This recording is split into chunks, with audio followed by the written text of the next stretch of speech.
रोहिणी माझ्या चॅनलमध्ये तुमचे स्वागत आहे। तर आज आपण या व्हिडिओमध्ये पाहणार आहोत पैठणी साडीवर स्टाईल ही कशी करायची। महाराष्ट्रात साडीची शान म्हणजे पैठणी ही मानली जाते। अनेक सेलिब्रिटी या वेगवेगळ्या प्रोग्रामला जाताना पैठणीस प्राधान्य देतात। सोनाली बेंद्रे, माधुरी, श्रद्धा कपूर यासारख्या लोकप्रिय अभिनेत्री ही बऱ्याच प्रोग्राममध्ये पैठणीत तुम्हाला दिसतील। पैठणी साडीची स्टाईल नक्की कशी करायची हे आपण आजच्या व्हिडिओमध्ये पाहणार आहोत। त्यात पहिलं म्हणजे पैठणी साडीवर कोणत्या प्रकारची ज्वेलरी ही छान दिसेल।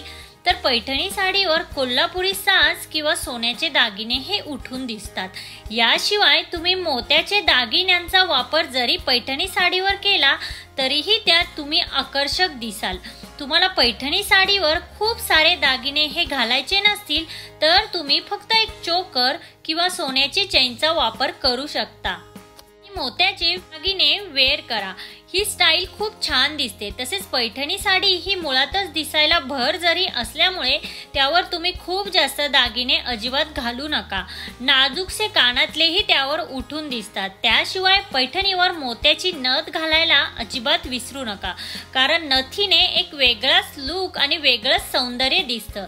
पैठणी साडी नेसल्यावर डार्क मेकअप करायची अजिबात गरज नाहीये, कारण साडी आणि त्यावरील दागिने हे छान दिसण्यासाठी परफेक्ट असतात आणि सफिशियंट असतात। आता पैठणी साडीवर हेअर स्टाईल ही कशी करावी, तर पैठणी साडीवर पारंपरिक लुक हा अधिक जास्त शोभून दिसतो। त्यामुळे तुम्ही कुठल्याही प्रोग्रामसाठी पैठणी साडी ही नेसणार असाल तर तुम्ही त्यावर अंबाडा आणि गजरा नक्की ट्राय करा। महाराष्ट्रीयन वधू सहसा या हेअरस्टाईलला जास्त प्राधान्य देतात। हेअरस्टाईल खूपच आकर्षक दिसते।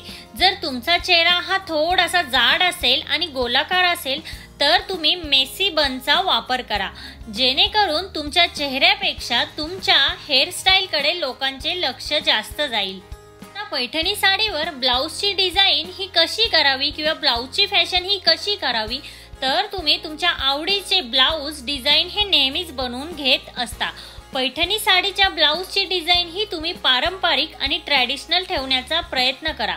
पैठणी साडीचे कलर हे डार्क आणि आकर्षक असतात। तसेच तुम्ही ब्लाउजचे नेक आणि बॅकला तुम्ही वेगवेगळ्या डिझाईन स्टिच करून घेऊ शकता। साड्यांमध्ये 3/4 किंवा फुल स्लीव्ज ब्लाउज हे जास्त शोभून दिसतात। लग्नासाठी तुम्ही ब्लाउज स्टिच करत असाल तर तुम्ही डिझायनर ब्लाउज घेतला तरीही त्याला काहीसा पारंपरिक टच देण्याचा प्रयत्न करा, जेणेकरून तुम्ही अधिक सुंदर दिसाल। जर तुम्ही लग्नामध्ये पैठणी नेसणार असाल तर तुम्ही पैठणीवर दुपट्टा किंवा शेला घेऊन त्याची शोभाही वाढवू शकता। पैठणी साडी जर नऊवारी साडी असेल तर त्यावर शेला हा खूप सुंदर दिसतो। तर नऊवारी साडीवर तुम्ही शेला घेऊन त्याचा लुक तुम्ही अधिक रॉयल करू शकता। तर तुम्ही या टिप्स नक्कीच फॉलो करा। साडीचा ट्रेंड हा कधीही जुना होत नाही किंवा पैठणी साडी ही कधीही आउट ऑफ ट्रेंड होत नाही। त्यामुळे तुम्हाला साडी नेसायला जर आवडत असेल तर तुम्ही या स्टाईल्स नक्कीच ट्राय करा। आजच्या व्हिडिओमध्ये इतकंच। आजचा व्हिडिओ हा तुम्हाला कसा वाटला? आजचा व्हिडिओ जर तुम्हाला हेल्पफुल वाटला असेल तर तुमच्या फॅमिली आणि फ्रेंड्स सोबत नक्की शेअर करा। त्यासोबतच तिथे जे बेल आयकॉन आहे ते प्रेस करा, जेणेकरून जेव्हा मी नवीन व्हिडिओ अपलोड करेन तेव्हा त्याचे नोटिफिकेशन हे सगळ्यात पहिल्यांदा तुम्हाला येईल। भेटूया अशाच एका नवीन व्हिडिओमध्ये, तोपर्यंत काळजी घ्या।